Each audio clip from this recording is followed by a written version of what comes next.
할렐루야. 하나님의 변함없는 사랑이 여러분을 붙들고 계십니다. 오늘 하루도 믿음 안에서 승리하는 복된 삶이 되어주시기를 주님의 이름으로 축복합니다. 주의 얼굴을 찾으면이라는 제목으로 역대하 7장 11절에서 18절까지의 말씀을 함께 나누겠습니다. 솔로몬은 성전의 낙성식을 거행하며 감사의 기도를 드렸습니다. 그러자 하나님이 응답하시는 장면이 본문의 내용입니다. 하나님은 국가적 혹은 개인의 삶에서 고난을 당할 때에 전심으로 주의 얼굴을 찾으면 그 땅을 회복시켜 주시겠다라고 약속하셨습니다. 놀라운 하나님의 은혜입니다. 그러기 위해 이행해야 할 선행 조건이 있습니다. 그렇다면 본문에서 주시는 메시지는 무엇일까요? 첫 번째는 모든 악한 길에서 떠나라는 것입니다. 모든 악한 길에서 떠나십시오. 본문 13절입니다. 혹 내가 하늘을 닫고 비를 내리지 아니하거나 혹 메뚜기들에게 토산을 먹게 하거나 혹 전염병이 내 백성 가운데에 유행하게 할 때에 하나님은 이스라엘을 염려하셨습니다. 광야의 40년과 사사시대를 거쳐 솔로몬의 시대까지 평탄한 날이 별로 없었습니다. 하나님은 모세를 통해 율법을 주셨고 여호수아를 통해 가나안 땅을 정복하여 기업을 얻게 하셨습니다. 그리하여 제사장의 나라가 세워진 것입니다. 그런데 몇 세대가 지났을 때 처음 신앙을 잃어버립니다. 가나안의 토착신들을 받아들였고 심지어는 수입하기에 이른 것입니다. 그때에 하나님은 이방 민족을 통해 그들을 벌하셨고 그제야 죄를 깨닫고 돌이켜 회개하자 사사를 세우셔서 구원해 주셨습니다. 이러한 일이 반복적으로 지속되어지게 됩니다. 분명한 것은 성전 건축을 통해 이러한 모든 것들이 단절되어 새로운 신앙 공동체로 거듭나야 한다라는 것입니다. 그러기에 13절의 말씀은 하나님의 경고인 것입니다. 바른 신앙의 삶을 살지 못하고 악한 길에 빠지면 하늘이 닫혀 비가 오지 않고 메뚜기가 토산을 먹거나 전염병이 유행하게 될 것이라는 겁니다. 얼마나 무섭고 끔찍한 일입니까? 그렇다면 어떻게 해야 할까요? 본문 14절 전반절입니다. 내 이름으로 일컫는 내 백성이 그들의 악한 길에서 떠나.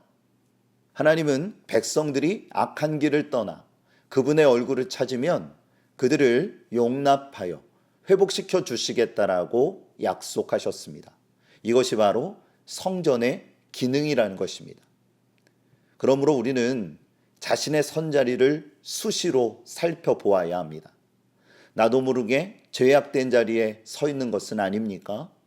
혹은 영적인 양다리를 걸치고 유익에 따라 설 자리를 선택하고 있지는 않습니까? 우리는 모든 악한 길에서 떠나 오직 주 예수 안에 거해야 합니다.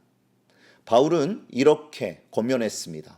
로마서 16장 19절에 그러므로 내가 너희로 말미암아 기뻐하노니 너희가 선한 데 지혜롭고 악한 데 미련하기를 원하노라. 사랑하는 교우 여러분, 영적인 분별력을 구하십시오. 우리는 선한 데는 지혜롭고 악한 데는 미련한 삶을 살아야 합니다. 그럴 때에 하나님께서 기뻐하시는 결실을 이룰 수 있습니다. 바라기는 성령의 도우심 속에 거룩하고 선한 길로 나아가는 복된 인생이 되어지시기를 축복합니다. 두 번째는 겸손한 마음으로 기도하라는 것입니다. 겸손한 마음으로 기도하십시오. 본문 14절을 다시 읽습니다. 내 이름으로 일컫는 내 백성이 그들의 악한 길에서 떠나 스스로 낮추고 기도하여 내 얼굴을 찾으면 내가 하늘에서 듣고 그들의 죄를 사하고 그들의 땅을 고칠지라. 하나님은 백성들이 악한 길을 떠나 스스로 낮추고 기도하면 그들의 죄를 용서해 주시겠다라고 말씀하셨습니다. 여기서 포인트는 신앙의 자세에 있습니다. 곧 겸손한 마음을 뜻하는 것입니다. 이는 자신의 죄를 자각하고 진심으로 회개하는 자세를 가져야 한다라는 것입니다. 그러한 마음으로 성전에 나와 기도할 때에 하늘에서 들으시고 모든 죄를 사하여 그 땅을 고쳐 주십니다. 즉 참된 회복의 역사가 일어난다라는 것입니다. 본문 15절에서 16절입니다. 이제 이곳에서 하는 기도에 내가 눈을 들고 귀를 기울이리니 이는 내가 이미 이 성전을 택하고 거룩하게 하여 내 이름을 여기에 영원히 있게 하였음이라. 내 눈과 내 마음이 항상 여기에 있으리라. 예수님은 성전을 기도하는 집이라 말씀하셨습니다. 그러므로 전심으로 기도할 때에 하나님께서 눈을 들고 귀를 기울여 주실 것입니다. 왜냐하면 하나님의 눈과 마음이 성전에 머물기 때문입니다. 여러분, 그러나 예수님의 예언대로 성전의 시대는 AD 70년에 유다와 함께 역사에서 막을 내렸습니다. 그렇지만 주님의 핏값으로 세워진 교회가 그 기능을 계승받아 오늘날까지 이르게 되었습니다. 그러므로 우리는 겸손한 마음으로 하나님 앞에 엎드려야 합니다. 시편 145편 18절에 여호와께서는 자기에게 간구하는 모든 자, 곧 진실하게 간구하는 모든 자에게 가까이 하시는도다. 기도는 하늘의 능력을 이 땅 가운데 임하게 하는 열쇠입니다.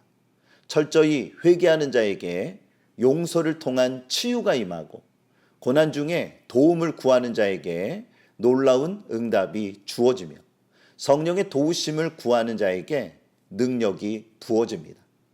주님은 제자들에게 시험에 들지 않도록 깨어 기도하라 말씀하셨습니다. 우리도 이 시대를 살아가며 항상 성령 안에서 부르짖어야 합니다.